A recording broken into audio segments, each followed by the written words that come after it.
Hello students, good morning, जय हिंद। मैं Vipin sir और जीविका केमिस्ट्री क्लासेस में आपका एक बार फिर से स्वागत है। हेलो स्टूडेंट्स, आप पढ़ रहे हैं क्लास 10 केमिस्ट्री, ठीक है ना। क्या पढ़ रहे हैं? क्लास 10 की केमिस्ट्री चल रही है, जिसमें आपका पहला चैप्टर स्टार्ट किया गया है और पहले चैप्टर का फर्स्ट पार्ट हो चुका है। आज सेकेंड पार्ट में पढ़ने वाले हैं। फर्स्ट पार्ट में आपने पढ़ा था रासायनिक अभिक्रियाएं क्या होती हैं, रासायनिक समीकरण क्या होते हैं, इनको कैसे संतुलित किया जाता है, इन्हें कैसे असंतुलित, कैसे बैलेंस होते हैं, कैसे अनबैलेंस होते हैं, ये सब चीज़ें आपने पढ़ी थी। आज आप पढ़ने वाले हैं रासायनिक अभिक्रियाओं के प्रकार। तो आज का हमारा टॉपिक है रासायनिक अभिक्रियाओं के प्रकार, यानी कि कह सकते हैं types of chemical reaction, types of chemical reactions. ठीक है, रासायनिक अभिक्रियाओं के प्रकार पढ़ना है, टाइप्स ऑफ केमिकल रिएक्शन। क्या लिख सकते हैं कि रासायनिक अभिक्रियाएं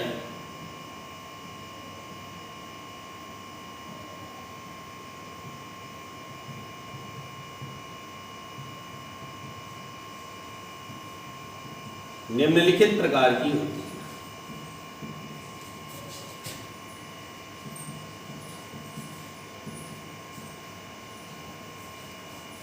रासायनिक अभिक्रियाएं जो हैं वो निम्नलिखित प्रकार की होती हैं। क्या क्या प्रकार हो सकते हैं, आइए देखते हैं।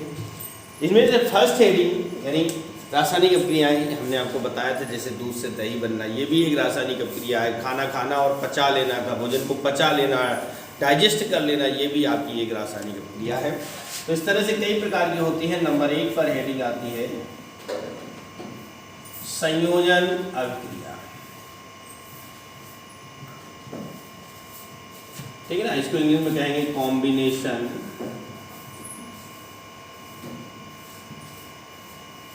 रिएक्शंस। संयोजन अभिक्रिया या कॉम्बिनेशन रिएक्शन, ठीक है ना। नाम क्या है? संयोजन। संयोजन या इसी को योगात्मक या कॉम्बिनेशन मतलब होता है जुड़ना, है ना। यानी दो या दो से अधिक पदार्थ आपस में जुड़ करके एक पदार्थ का निर्माण करते हैं। दो या दो से अधिक पदार्थ आपस में जुड़ करके केवल एक पदार्थ का निर्माण करते हैं, तो उसे हम कहते हैं कॉम्बिनेशन रिएक्शन। लिख सकते हैं वह रासायनिक अभिक्रिया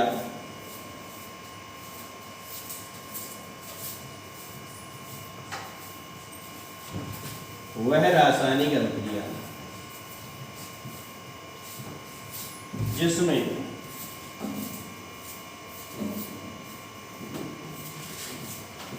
दो या दो से अधिक पदार्थ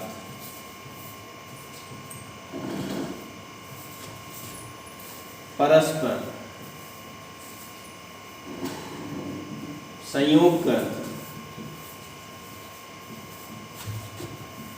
एक पदार्थ बनाते हैं,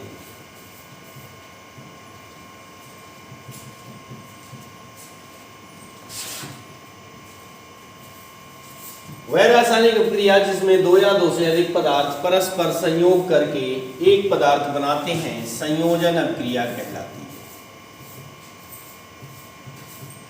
संयोजन अभिक्रिया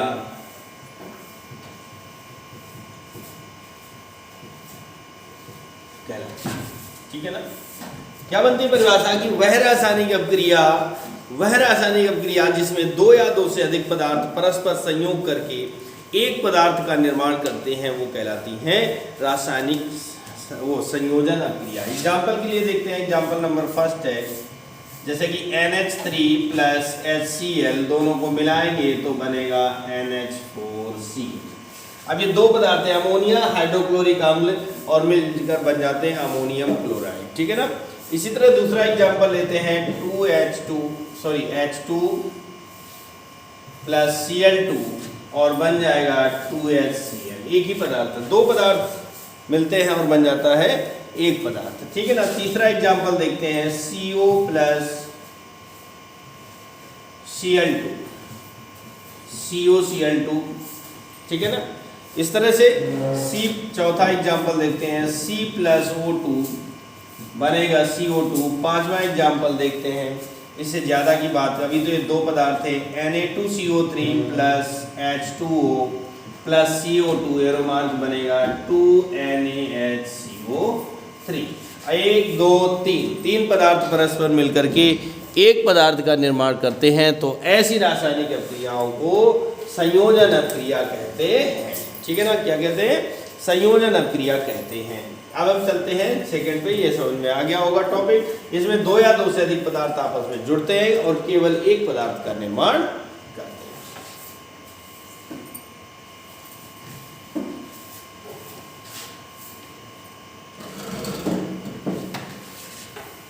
अब चलते हैं नंबर 2 पर। हमारी जो हेडिंग होती है वो है वियोजन, या इसी को कहते हैं अपघटन अभिक्रिया।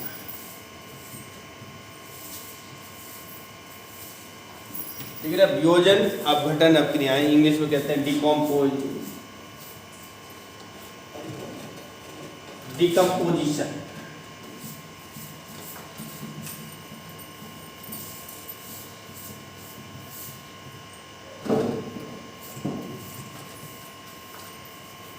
डिकम्पोजिशन रिएक्शन के बारे में पढ़ते हैं, क्या होती है डिकम्पोजिशन रिएक्शन, ठीक है ना। तो जैसा कि अभी आपने पढ़ा था संयोजन अभिक्रिया, ये उसके जस्ट उल्टा होती है ना। डिकम्पोजिशन में, संयोजन में क्या था, दो या दो से अधिक पदार्थ जुड़ते हैं और एक बनाते हैं। डिकम्पोजिशन में क्या होता है कि एक पदार्थ टूटकर दो या दो से अधिक पदार्थ बनाता है, यानी जस्ट उल्टा हो जाता है। तो डेफिनेशन क्या लिख सकते हैं, वे रासायनिक अभिक्रियाएं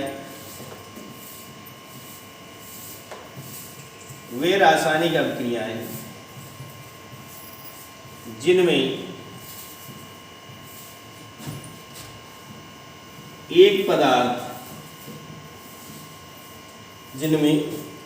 एक पदार्थ दो या दो से अधिक भागों में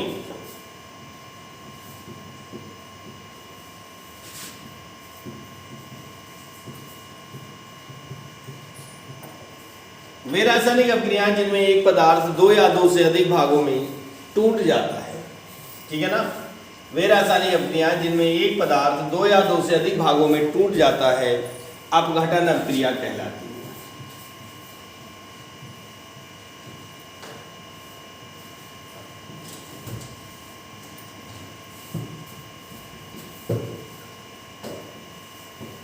अपघटन अभिक्रिया कहलाती है, याद हुआ। वे रासायनिक अभिक्रियाएं जिनमें एक पदार्थ दो या दो से अधिक भागों में टूट जाता है अपघटन अभिक्रिया कहलाती हैं। आइए एग्जांपल देखते हैं कैसे। जैसे 2KClO3, ये पोटेशियम, इसका नाम होता है पोटेशियम क्लोरेट। क्या होता है? Potassium chlorate. अगर इसको हम गर्म करेंगे, गर्म के लिए हम ऐसा चिन्ह भी बना सकते हैं, ये गर्म को प्रेजेंट करता है, तो ये टूटेगा 2KCl प्लस 3O2 में डिवाइड हो जाता है, ठीक है ना। 2KCl प्लस 3O2 में डिवाइड हो जाता है। दूसरा एग्जांपल देखते हैं, 2NaHCO3, एरोमार्क बनेगा Na2CO3 plus H2O plus CO2, ये हो जाएगा। एक पदार्थ तीन भागों में टूट गया, है ना। इसी तरह तीसरा एग्जांपल लेते हैं, CaCO3, इनको अगर हम गर्म करते हैं तो बनाते हैं CaO प्लस CO2, ठीक है ना, ये बन जाता है CO2। ओके, तो ये क्या होता है, एक पदार्थ जब दो या दो से अधिक भागों में टूट जाता है, कोई एक पदार्थ जब दो या दो से अधिक भागों में टूट जाता है तो उसे हम कहते हैं वियोजन या अपघटन अभिक्रियाएं कहते हैं, ठीक है ना। अब हम चलते हैं नंबर 3 पर।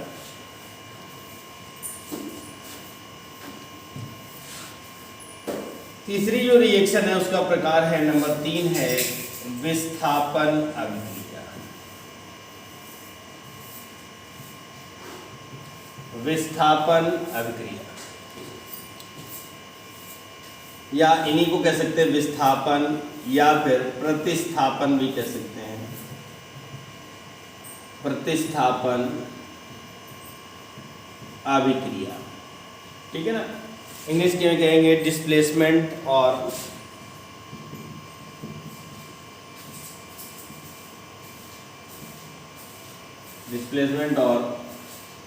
सब्स्टिट्यूशन।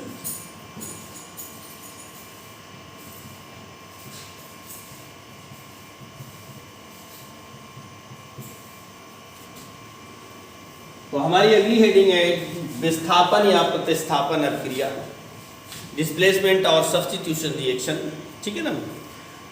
ये कैसी अभिक्रिया होती है, ये एक जनरल भाषा में कहें तो दबंग अभिक्रिया होती है। इसमें जो यौगिक, जो पदार्थ, जो तत्व दबंग होता है यानी ज़्यादा क्रियाशील होता है, वो किसी को दूसरे को हटाकर उसकी जगह पर स्वयं अपना स्थान बना लेता है, ठीक है ना। वो उसको वहाँ से हटा करके स्वयं अपना स्थान बना लेता है। तो ऐसी अभिक्रियाएँ क्या कहलाती हैं?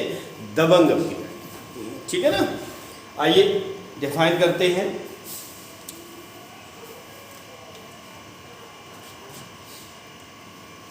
वे रासायनिक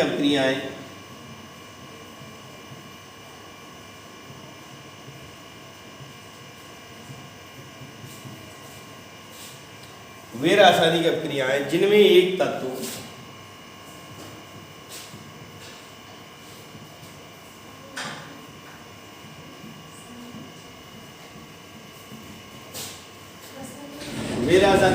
जिनमें एक तत्व दूसरे तत्व को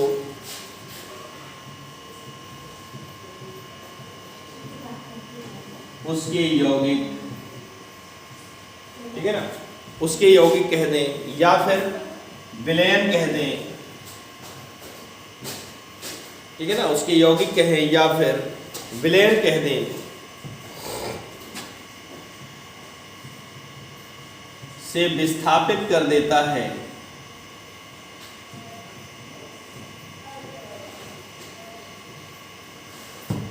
प्रतिस्थापन अभिक्रियाएं कहलाती हैं।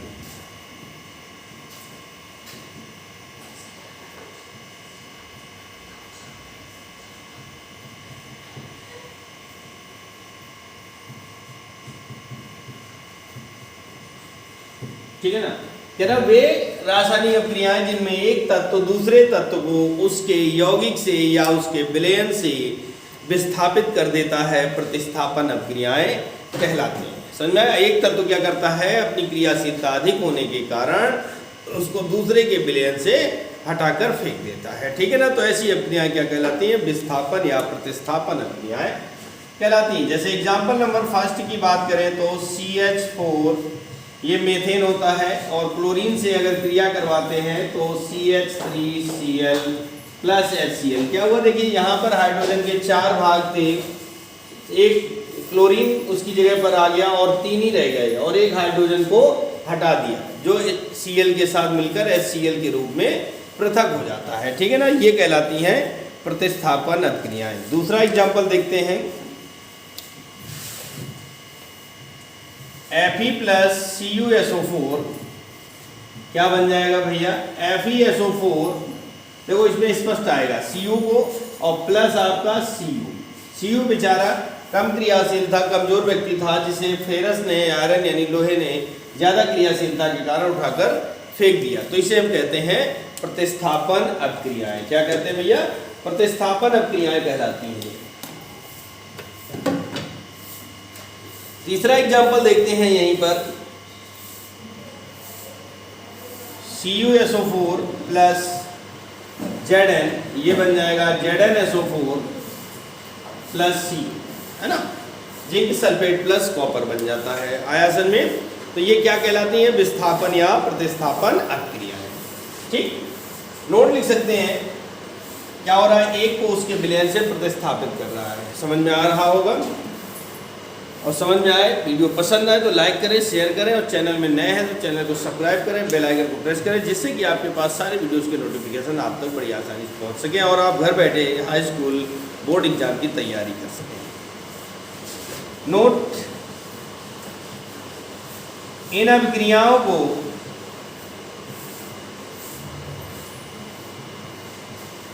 एकल विस्थापन अभिक्रिया भी कहते हैं। ठीक है ना। इन अपक्रियाओं को एकल विस्थापन अपक्रिया भी कहते हैं। अब चलते हैं नंबर 4 पर। 3 रिएक्शन हो गई आपके 3 प्रकार की। अब नंबर 4 पर चलते हैं। तो नंबर 4 पर क्या होगा? द्विविस्थापन अपक्रिया।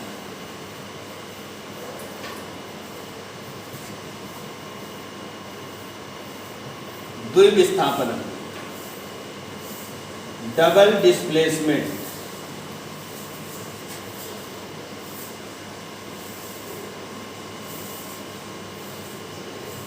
डबल डिस्प्लेसमेंट रिएक्शंस, द्विविस्थापन अपक्रिया। ठीक है ना। इसमें चलते हैं द्विविस्थापन। अभी हमने एक विस्थापन पढ़ा था, एक पदार्थ हटा रहा था। इसमें द्विविस्थापन में क्या होगा कि एक दूसरे को, यानी आप मेरी जगह पर बैठ जाओ और मैं आपकी जगह पर बैठ जाता हूँ, ऐसा क्रियाओं को हम कहते हैं द्विविस्थापन। ठीक है ना। एक दूसरे को कन्वर्ट कर देते हैं, एक दूसरे को प्रतिस्थापित कर देते हैं, तो ऐसी अपक्रियाएं कहलाती हैं द्विविस्थापन। वे अपक्रियाएं जिनमें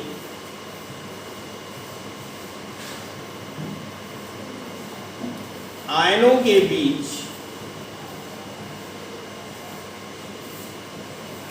आदान प्रदान होता है।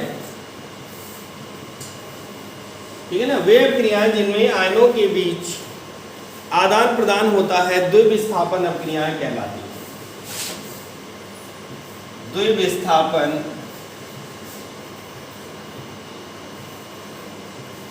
अभिक्रियाएं कहलाती हैं। ठीक है ना। क्या कहना? वे अभिक्रियाएं जिनमें आयनों के बीच आपस में अदला बदली होती है, आदान प्रदान होता है, द्विविस्थापन अपक्रियाएं कहलाती हैं। ठीक है ना। तो एग्जाम्पल देखते हैं। एग्जाम्पल नंबर 1 है AgNO3 प्लस NaCl और बनेगा AgCl प्लस NaNO3, है ना। अब देखिए क्या हुआ, Ag की जगह पर Na आ गया और Na की जगह पर Ag आ गया, दोनों ने आपस में कन्वर्ट कर लिया, तो ये कहलाएंगी द्विविस्थापन अपक्रिया। Na2SO4 प्लस BaCl2, एरोमार्क बन जाएगा BaSO4 और प्लस 2NaC। क्या हुआ भैया? Na की जगह पर Ba आया और Ba की जगह पर Na आया, आपस में बदल जाते हैं, तो ऐसी अपक्रियाओं को हम द्विविस्थापन अपक्रियाएं कहते हैं। तीसरा एग्जाम्पल देते हैं। AgNO3 प्लस KBr से अगर हम क्रिया करवा दें तो ये बन जाएगा KNO3 प्लस AgBr, है ना। अब देखिए क्या हो रहा है, दोनों में आपस में अदला बदली होती है आयनों की, तो ऐसी अपक्रियाएं कहलाती हैं द्विविस्थापन अपक्रियाएं। नोट इन अभिक्रियाओं को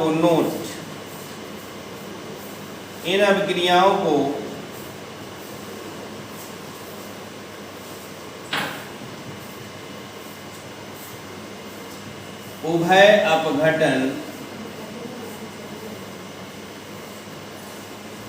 अभिक्रिया भी कहते हैं। उभय अपघटन अपक्रिया भी कहते हैं। ठीक है। इन अपक्रियाओं को क्या कहा जाता है? उभय अपघटन अपक्रियाएं भी कहते हैं। ठीक है ना। अब चलते हैं नंबर 5।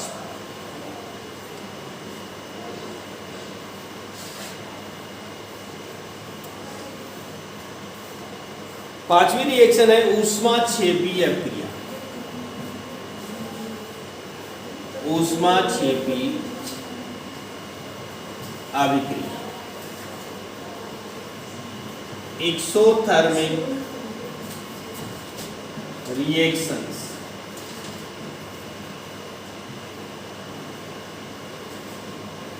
ऊष्माक्षेपी अपक्रियाओं को क्या कहा जाता है? एक्सोथर्मिक रिएक्शन कहते हैं। ठीक है ना। क्या कहते हैं भैया?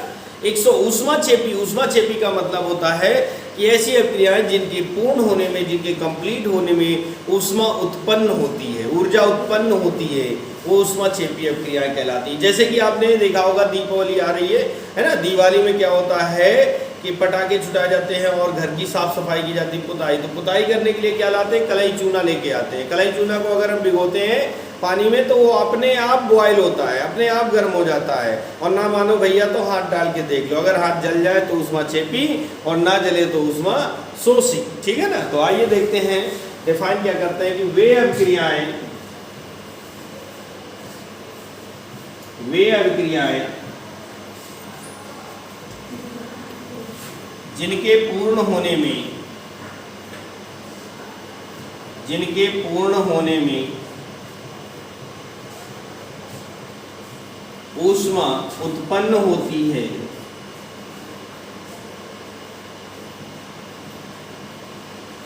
ठीक है ना। वे अभिक्रियाएं जिनके पूर्ण होने में ऊष्मा उत्पन्न होती है,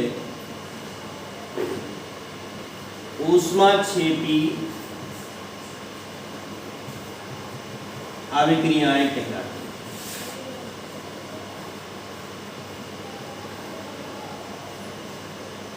वे अभिक्रियाएं जिनके पूर्ण होने में ऊष्मा उत्पन्न होती है, ऊष्मा उत्सर्जित होती है, ऊष्मा निकलती है, ऊष्माक्षेपी अभिक्रियाएं कहलाती हैं। जैसे कि एग्जांपल में देखें, नंबर फर्स्ट है C+O2 बन जाएगा CO2, ठीक है ना। क्या बनेगा? CO2 प्लस जो है 94.3 किलो कैलोरी ऊष्मा उत्पन्न होती है। 94 CO2 बनने में 94.3 किलो कैलोरी ऊष्मा उत्पन्न होती है, ठीक है ना। दूसरा एग्जांपल देखते हैं कि C6H12O6 प्लस 6O2, ये हमारा ग्लूकोज हो जाता है, जो इसे हम भोजन के रूप में प्राप्त करते हैं, ठीक है ना। तो भोजन के रूप में प्राप्त करने पर क्या होता है? इसका ऑक्सीकरण होता है 6CO2 plus 6H2O plus 673 kilo calorie ऊष्मा उत्पन्न होती है।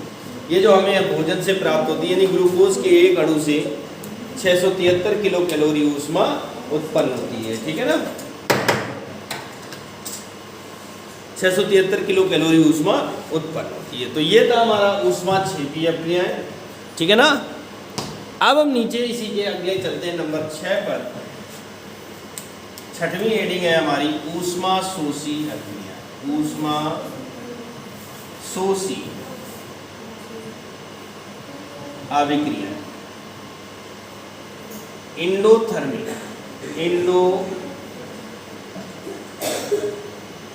रिएक्शंस। ऊष्मा शोषी अभिक्रियाएं यानी एंडोथर्मिक रिएक्शन, इनके बारे में देखते हैं। ये जस्ट इसके उल्टा, इसमें उत्पन्न होती है, इसमें अवशोषण होगा। यानी वे अभिक्रियाएं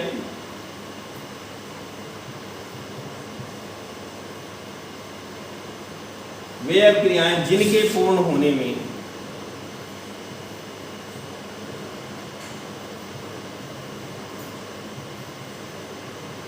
ऊष्मा का अवशोषण होता है, वे अभिक्रियाएं जिनके पूर्ण होने में ऊष्मा का अवशोषण होता है,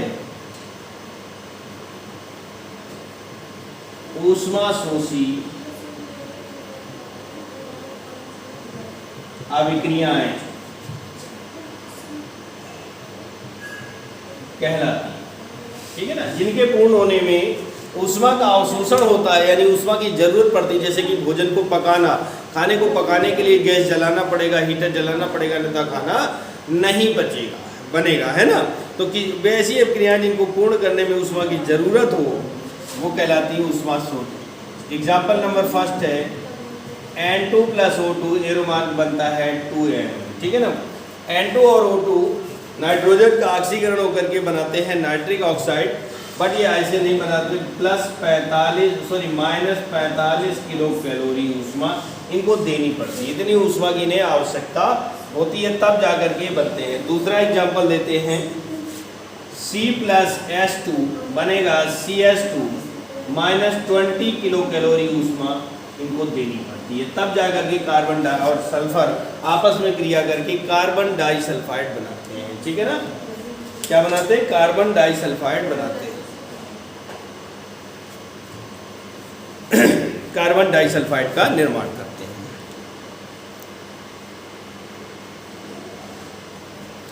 अब चलते हैं आगे इसके नंबर 7 पर। 6 प्रकार के रिएक्शन हम आपको पढ़ा चुके। नंबर 7 पर चलते हैं।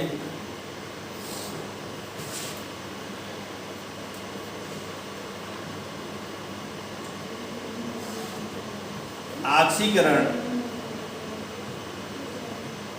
अभिक्रिया या अभिक्रियाएं करने, ऑक्सीडेशन रिएक्शंस, ठीक है ना, ऑक्सीडेशन रिएक्शंस।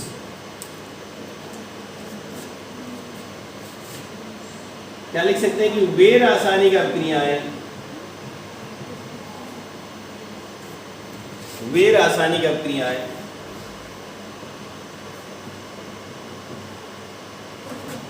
जिनमें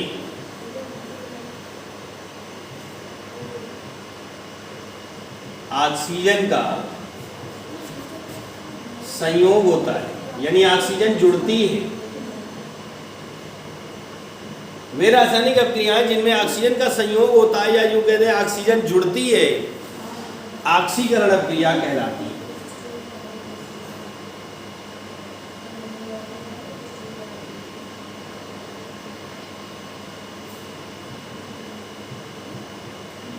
ऑक्सीकरण अभिक्रिया कहलाती है, ठीक है ना। पहली सी परिभाषा थी कि वे रासायनिक अभिक्रियाएं जिनमें ऑक्सीजन का संयोग होता है ऑक्सीकरण अभिक्रियाएं कहलाती हैं। लेकिन कुछ ऐसी भी अभिक्रियाएं होती हैं जिनमें ऑक्सीजन नहीं होती है और फिर भी ऑक्सीकरण हो रहा है, तो उनको कैसे डिफाइन करेंगे? तो उसके लिए दूसरी परिभाषा कह सकते हैं, अथवा वह अभिक्रिया जिसमें किसी अणु, परमाणु या आयन, ठीक है ना, वह रासायनिक अभिक्रिया जिसमें किसी अणु, परमाणु या आयन से इलेक्ट्रॉन पृथक होते हैं, से इलेक्ट्रॉन पृथक होते हैं,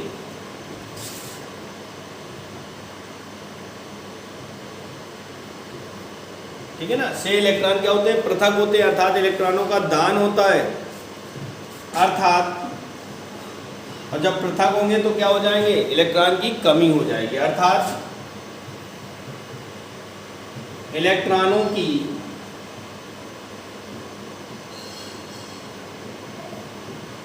कमी होती है, ठीक है ना। वह अभिक्रिया जिसमें किसी अणु, परमाणु या आयन से इलेक्ट्रॉन पृथक होते हैं, अर्थात इलेक्ट्रॉनों की कमी होती है,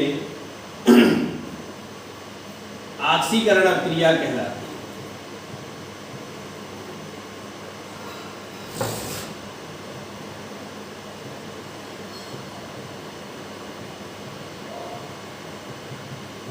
ऑक्सीकरण अभिक्रिया कहलाती है, ठीक है ना। तो वह अभिक्रिया जिसमें किसी अणु, परमाणु या आयन से इलेक्ट्रॉन क्या होते हैं? पृथक होते हैं, वैसी अभिक्रियाओं को हम कहते हैं ऑक्सीकरण। आइए एग्जांपल देखते हैं। फर्स्ट नंबर एग्जांपल होगा जैसे 2Cu प्लस O2 बनेगा 2CuO। पहली परिभाषा के अनुसार जिनमें ऑक्सीजन का संयोग होता है, जिनमें ऑक्सीजन का संयोग होता है, Cu ऑक्सीजन से जुड़ करके CuO बना देती है, ऑक्सीजन का संयोग हो जाता है, ठीक है ना। नंबर 2 पर करते हैं दूसरी रिएक्शन, जैसे कि 2H2S plus O2, arrow mark बन जाएगा 2H2O प्लस 2S, सल्फर अलग हो जाएगी, ठीक है ना। क्या हुआ? ऑक्सीजन अलग थी और यहाँ पर ऑक्सीजन किसी के साथ जुड़ जाती है, ठीक है ना। तीसरा एग्जांपल देखते हैं। Na क्या करता है? सोडियम परमाणु है, Na प्लस बनाता है और एक इलेक्ट्रॉन को पृथक करता है, एक इलेक्ट्रॉन को पृथक करता है दूसरी परिभाषा के अनुसार, तो इसे हम कहते हैं ऑक्सीकरण अभिक्रिया, ठीक है ना। आगे होगा समझ में। अब चलते हैं नंबर 8 पर। 8वां प्रकार देखिए जो है इसका जस्ट उल्टा है, इसलिए मैं इसको आपको एडजस्ट करके दिखाता हूँ कैसे बनेगी। अपचयन अभिक्रिया, है ना। क्या हेडिंग होती है? अपचयन अभिक्रिया, इंग्लिश में इसको कहते हैं रिडक्शन रिएक्शन, रिडक्शन रिएक्शंस, ठीक है ना। उसमें क्या था? देखते चले और ऐसी डेफिनेशन बन जाएगी कि वे रासायनिक अभिक्रियाएं जिनमें ऑक्सीजन का संयोग होता है, इसमें ऑक्सीजन नहीं, यहाँ पर ऑक्सीजन हट करके हाइड्रोजन का संयोग होता है, हाइड्रोजन का संयोग होता है, अपचयन अभिक्रिया कहलाती है। क्या कहलाएंगे भैया? अपचयन अभिक्रिया कहलाती है। अथवा वह अभिक्रिया जिसमें किसी अणु, परमाणु या आयन से इलेक्ट्रॉन जुड़ते हैं, इलेक्ट्रॉन जुड़ते हैं, ठीक है ना। वह रासायनिक अभिक्रिया जिसमें अणु, परमाणु या आयन से इलेक्ट्रॉन जुड़ते हैं, या इसको कह दें ग्रहण, इन लिए जाते हैं, रिसीव किए जाते हैं, आयन से इलेक्ट्रॉन ग्रहण किए जाते हैं, अर्थात इलेक्ट्रॉनों की क्या होगी? अधिकता हो जाएगी। अर्थात इलेक्ट्रॉनों की जो कमी हो रही थी, अब इलेक्ट्रॉन जब लिए जाएंगे उधर, वापस लिए जाएंगे, तो क्या होगी? अधिकता होगी। अपचयन अभिक्रिया कहलाती है, अपचयन अभिक्रिया कहलाती है, ठीक है ना। क्या कहलाती है भैया? अपचयन अभिक्रिया कहलाती है। अब आइए एग्जाम्पल देखते हैं। तो हमारा फर्स्ट एग्जाम्पल बनता है जैसे कि 2Na प्लस H2 बन जाएगा 2NaH। क्या बनेगा भैया? 2NaH। हाइड्रोजन पृथक थी, हाइड्रोजन का संयोग हो जाता है, हाइड्रोजन जुड़ जाती है, ऐसी अभिक्रियाएं कहलाती हैं अपचयन। दूसरा एग्जाम्पल 2KClO3, एरोमान 2KCl, इसको गर्म करेंगे तो 2KCl प्लस 3। उल्टा में कहें तो उसमें जैसे ऑक्सीकरण पड़ा था, ऑक्सीजन का संयोग होता है, और इसमें ऑक्सीजन क्या होगी? पृथक होगी, हाइड्रोजन का संयोग होगा, ठीक है ना। तो इसमें ऑक्सीजन पृथक हो रही, तो भी ये क्रिया क्या कहलाएगी? अपचयन क्रिया कहलाएगी। तीसरा, Na ने इलेक्ट्रॉन दान किया था, उसने अपना इलेक्ट्रॉन वापस ले लिया, तो फिर से Na परमाणु बन जाता है, अर्थात इलेक्ट्रॉनों की क्या हो गई भैया? अधिकता हो गई, ठीक है। चौथा एग्जाम्पल भी देख लेते हैं, ZnO प्लस C, ठीक है ना। ZnO प्लस C क्या हो जाएगा भैया? Zn plus C। तो ऐसी अभिक्रियाएं क्या कहलाती हैं? अपचयन अभिक्रियाएं कहलाती हैं। क्या कहलाती हैं? अपचयन अभिक्रियाएं कहलाती हैं, ठीक है। तो ये थे भैया आपकी प्रमुख रासायनिक अभिक्रियाएं, ठीक है ना, जो लगभग 8 प्रकार की होती हैं। और इन सारी अभिक्रियाओं को आज हमने आपको पढ़ा दिया आज की इस वीडियो के माध्यम से। आशा करता हूं कि आपको तैयार हो जाएगा और आप मेहनत करेंगे और आप घर बैठे हाई स्कूल की तैयारी कर सकते हैं, ठीक है ना। तो बने रहिए हमारे चैनल पर और अपने घर बैठे हाई स्कूल की तैयारी कीजिए। Thank you. जय हिंद, जय भारत।